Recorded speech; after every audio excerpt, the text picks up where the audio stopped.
Как се грижа за косата си с Fragile Cosmetics? На първо място започваме с шампуанът и балсамът от серията.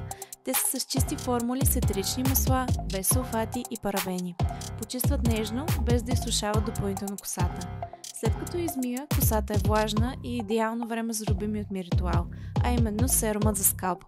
Нанасям го с масажни движения. Усещането е за свежест, а скалпа просто се съживява. Серумът подпомага и растежа на косата. След което няколко капки от олиото. То е леко, не омазнява, а придава мекота, защита и фин блясък. Но все пак няколко капки са предостатъчно. И накрая сушене и стилизиране. Резултатът – косата ми е лъскава, здрава и щастлива. Fragile е повече от козметика. Това е баланс между грижа, природа и ефект. Те са веган, ефективни и нежни. Fragile е за коса, която говори без думи.